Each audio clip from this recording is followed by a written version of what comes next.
Hansi Flick memfungsikan 3 penyerangnya tidak hanya sebagai pencetak gol tapi juga pembuka pertahanan. Lalu bagaimana taktik ini dilakukan dan bagaimana taktik tersebut membawa kemenangan bagi Barcelona? Temukan semua jawabannya di video ini. Flick masih gunakan formasi 4-2-3-1 tanpa perubahan komposisi pemain. Szczęsny yang gemilang saat lawan Bilbao kembali jadi penjaga gawang. Cubarsí dan Inigo Martinez jadi 2 bek tengah di pertahanan. Lalu di lini tengah ada Pedri dan Gavi. Di depan Lewandowski diapit Yamal dan Rapinya. Yang patut diingat adalah posisi Koundé dan Balde kan akan dibahas lebih lanjut nanti. Saat lawan Madrid di La Liga, Flick menerapkan jebakan offside. Bek Barcelona akan main lebih maju setiap kali lawan lakukan umpan daerah ke Vini dan Mbappe. Misalnya pada cuplikan ini, saat serangan dilakukan 3 bek sudah berposisi lebih maju. Maka saat Mbappe menerima bola, ia sudah dalam posisi offside. Taktik ini membuat Madrid terjebak dalam 12 kali offside dan membuat mereka kesulitan bahayakan gawang Barcelona. Di akhir laga, Madrid pun kalah telak 0-4.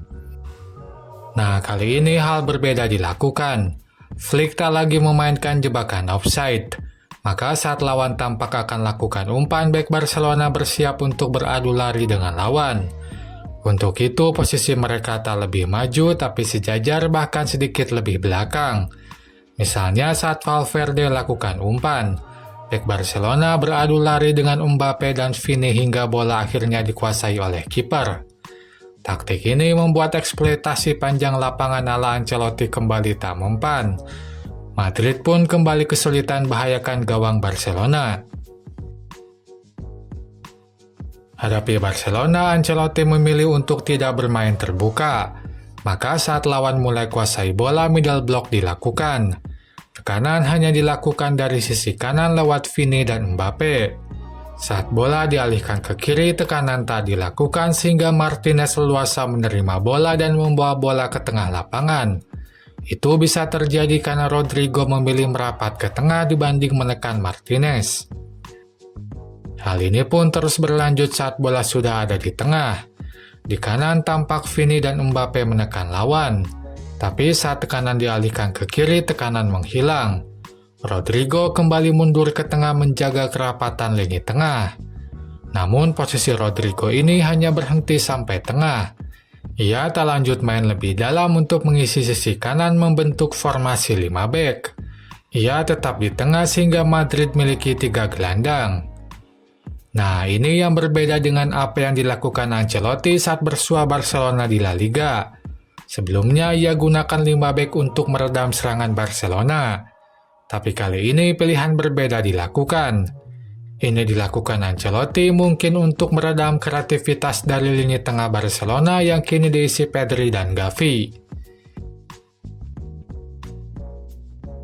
Kondisi tersebut pun membuat serangan Barcelona banyak dilakukan dari sisi lapangan.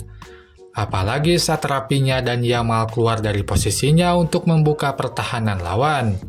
Misalnya saat Rapinya maju membuat Vasquez ikut menekannya. Itu membuat ada ruang di sisi kanan. Rodrigo yang tak mengawal Balde membuat Balde tanpa penjagaan di sisi kanan. Taktik ini pun terlihat dari serangan yang hasilkan penalti bagi Barcelona. Rapinya dan Yamal main lebih dalam sehingga memberikan ruang bagi Koundé dan Balde untuk maju. Nah, Madrid yang tak bermain dengan 5 bek membuat Koundé leluasa menerima bola di sisi kanan. Lalu ia bawa bola ke pertahanan dan lakukan crossing. Crossingnya mengarah ke Gavi dan Camavinga menjatuhkan Gavi di dalam kotak penalti. Penalti pun bagi Barcelona.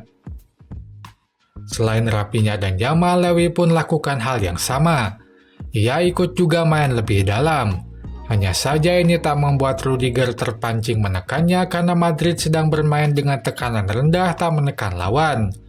Itu terlihat dari 2 gelandang yang juga tak menekan lawan. Namun pada situasi kali ini berbeda. Rudiger terpancing menekan Lewy karena pemain lain terlihat sedang menekan lawan. Maka Rudiger maju menekan dan membuat ruang kosong di pertahanan.